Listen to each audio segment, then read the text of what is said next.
What's up, guys? My name's Owen. I'm a strength coach here at P4S Golf, where we drive golf performance. And today I'm going to talk to you about the number one exercise, or the number one movement pattern rather, that all juniors should learn to do.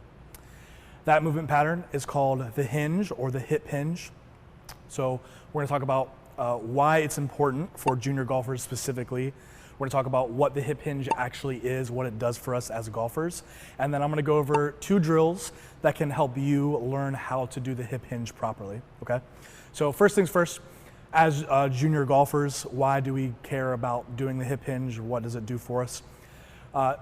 Anecdotally, juniors are the hardest population, or younger kids are the hardest population to teach how to do a hip hinge properly compared to adults.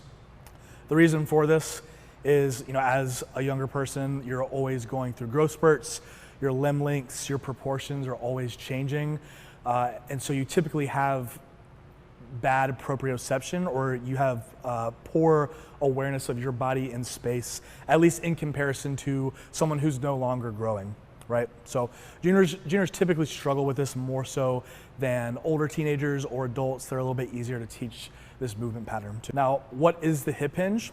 The hip hinge is going to be any exercise where the range of motion comes from your hips rather than your knees, okay? So when you talk about movement patterns, there's going to be 3 main movement patterns that are lower body. That's going to be the squat, the hip hinge, which is what we're talking about, and then the lunge, okay?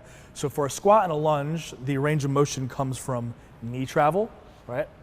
The hip hinge is going to come from, like it says in the name, is hip travel, right? So a hip hinge, pretty much any exercise that falls under that category is going to look something like this, okay? You can change if you're using 2 legs or 1 leg, or where the weight is displaced, but regardless of any of that, it's always going to come from the hips. Now, if you notice, a hip hinge looks exactly like what we're doing when we address the ball. Every time you swing the golf club, every time you address the ball to swing at it, you are doing a hip hinge. So you're loading into your glutes, your hamstrings, and your low back, right? So we push the hips back. There's tension in our hamstrings, tension in our glutes, and some of that weight is displaced onto our low back, right? So it's important that in a sport, if we're doing something very regularly or very frequently, that it's important that you get strong in those positions, right? So the muscles that we're using in a golf swing, it's important that we get those muscles nice and strong, right? It's gonna help us avoid injury, help us avoid getting fatigued quickly on the course, and it'll probably help us not feel so tired and sore after we play a round of golf, right? So that's why it's important to, 1, learn the hip hinge, and especially why it's important to learn the hip hinge as a junior, because juniors typically struggle more than adults.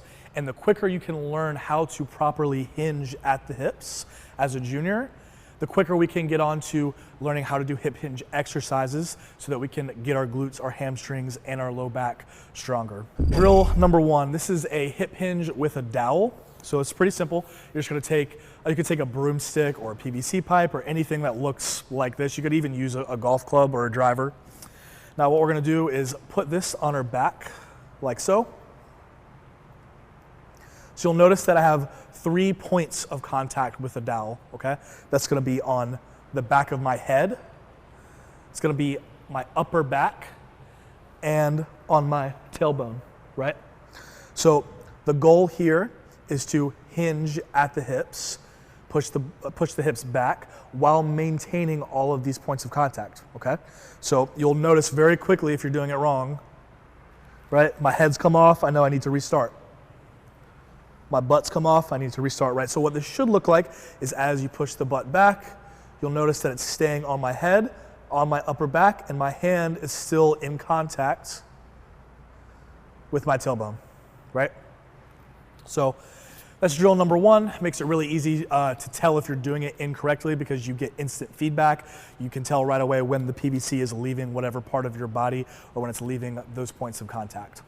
All right, guys, before we get into this next drill, I wanted to tell you guys that if you need any extra help, make sure that you go and check the link in the description. Okay, we help juniors all over the world with their golf game, so make sure you check that out.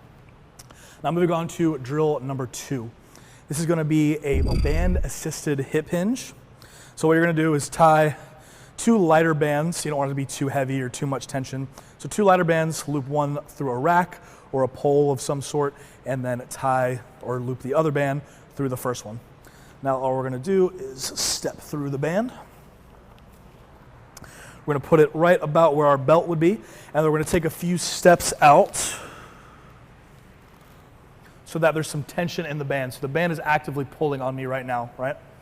So just like before, all we're gonna do is push our hips back. Now what's great about this drill is that a lot of people struggle, they can bend over, but they don't know how to actively move their butt and their hips backwards, right? So with this drill, the band's gonna do that for you. All you have to do is let the band do what it wants, pull your hips back. If you're still struggling with it, just add more tension, take a step away. Now there's more pull from the band. Let the hips travel back and focus on keeping your torso or your spine neutral, just like we did in the prior drill, right? So again, start upright, let the hips come back, keep the spine neutral. You have tension in your hamstrings, in your glutes, and your lower back.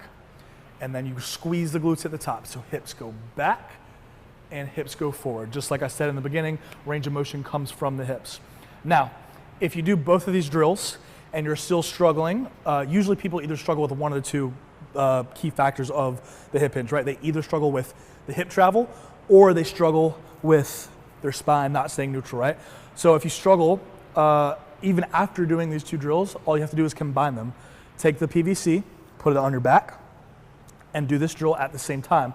So now we get assistance from the band to pull your hips back while getting like an external cue or something that's gonna give you immediate feedback if you round over or if you extend too much, right?